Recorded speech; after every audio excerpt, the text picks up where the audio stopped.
Most investors hear about the MSCI proposal and assume it's just another technical adjustment buried somewhere inside Wall Street's indexing system.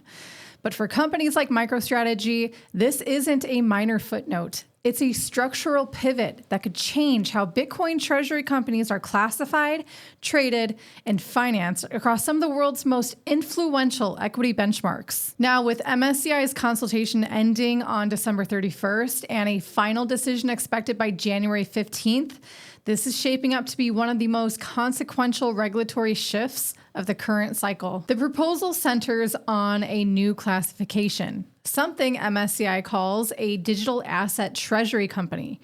In simple terms, these are publicly listed companies that hold so much Bitcoin on their balance sheet that the asset makes up more than half of their total value. Now, for MSCI, that crosses the line from being a traditional operating business into being effectively an investment vehicle. And under their existing methodology, investment vehicles don't belong inside broad market indexes like the MSCI World, MSCI ACWI, or MSCI USA. That distinction may sound technical, but its effects are anything but. If the rule is enacted as written, firms like MicroStrategy, Riot, Marathon Digital, CleanSpark, and dozens of others could be reclassified and excluded from the very indexes that anchor trillions of dollars in passive fund flows. It's not necessarily about punishing Bitcoin companies, it's about enforcing index purity, ensuring that companies inside broad benchmarks behave like operating firms, not like proxies for a single financial asset. MicroStrategy sits at the center of this discussion for one reason. It holds 649,870 Bitcoin, currently worth around $57 billion, which accounts for roughly 77% of its total assets. That makes it the clearest example of a company whose identity has shifted over time, to say the least. What began as a business intelligence firm is now viewed by MSCI and many analysts as a Bitcoin holding company with an operating software business attached. The proposal simply codifies that shift. And while this isn't a final ruling yet, analysts estimate the probability of enactment between 80 and 90%. The process is well underway. Opposition has been limited, and the rule aligns with MSCI's long-standing methodology. That means investors should treat this as a scenario worth preparing for, not a remote hypothetical situation. If MSCI proceeds with this reclassification, the most immediate impact lands on MicroStrategy. Not because a company would be delisted or banned, but because its shares would no longer qualify for inclusion in major global equity indexes. And when a stock falls out of an index, the funds tracking that index are required to sell it, no matter how they feel about the underlying business. JP Morgan's estimates put the direct MSCI-related outflows at roughly $2.8 billion. If other index providers follow the same logic, the cumulative figure could rise to $8.8 to $9 billion range. For a company with a market cap fluctuating between $60 and $70 billion in late 2025, that translates into forced selling equal to 10 to 15% of its total valuation. In practical terms, analysts project this could lead to a 15 to 25% drop in MicroStrategy's share price if the full reclassification occurs across multiple index families. Some of that pressure is already showing. The stock is down about 57% over the past year and nearly 20% in recent weeks as investors attempt to price the risk ahead of the decision. The premium MicroStrategy historically carried over its net asset value, at one time more than 2.5x the value of its underlying Bitcoin. That has narrowed to nearly 1.1. That premium was part of the company's advantage. As it shrinks, the market becomes more sensitive to any shock that affects the company's ability to raise capital.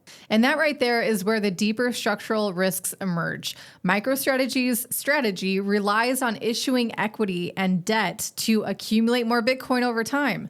When its stock is strong and liquid, that strategy is efficient. When the stock is under index pressure and liquidity thins, the cost of raising capital increases.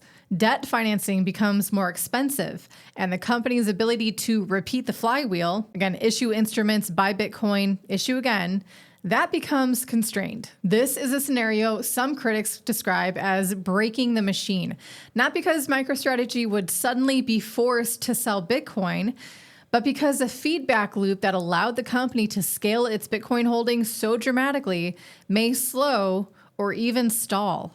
The company's existing debt obligations could still be serviced under normal conditions, but the reduced flexibility makes the company more vulnerable to sharp market moves. The updated analysis also highlights hypothetical worst-case debt triggers that become relevant if market conditions deteriorate materially. Some of MicroStrategy's convertible notes contain clauses that could force the company to repurchase or refinance the debt early if the share price falls below certain thresholds or if credit conditions tighten at the same time that equity markets are selling off.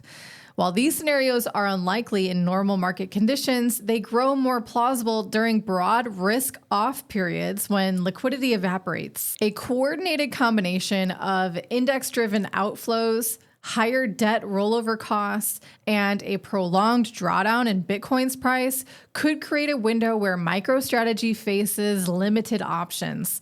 Not insolvency, but strategic vulnerability. Under those stress conditions, the company might be forced to raise capital on unfavorable terms, or at the extreme end, sell a small portion of its Bitcoin treasury to stabilize that balance sheet. Now, none of this is necessarily inevitable, and if you believe it, MicroStrategy has repeatedly stated it can withstand an 80% drop in Bitcoin's price without selling.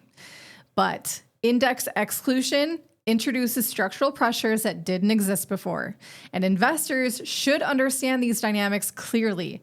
This is not about predicting collapse. It's about recognizing how a company built around Bitcoin can become exposed to forces that Bitcoin itself is immune to. So let's touch on that for a second. For Bitcoin itself, the MSCI proposal barely registers as a systemic risk.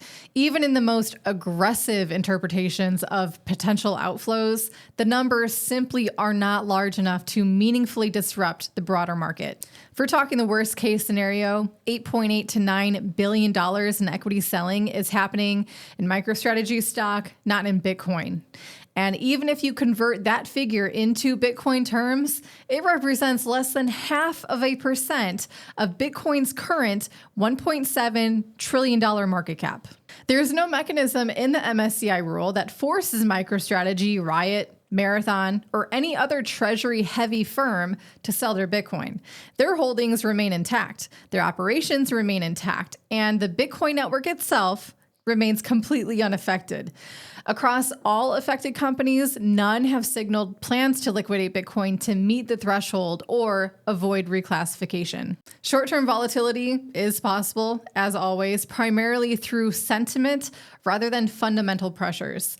With Bitcoin already trading about 30% or a bit more than that below its $126,000 peak, the market is sensitive to headlines, but nothing about this proposal resembles the type of structural shock that ends bull markets. And this isn't that kind of event. If anything, the reclassification may ultimately redirect some capital from proxy stocks into spot ETFs, even better, hopefully, directly into Bitcoin exposure using self-custody, which would ultimately strengthen the asset's long-term position.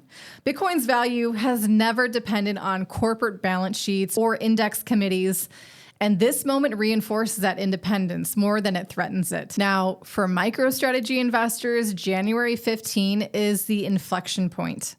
If MSCI moves forward, you should expect 5 to 25% volatility depending on the scale of passive outflows.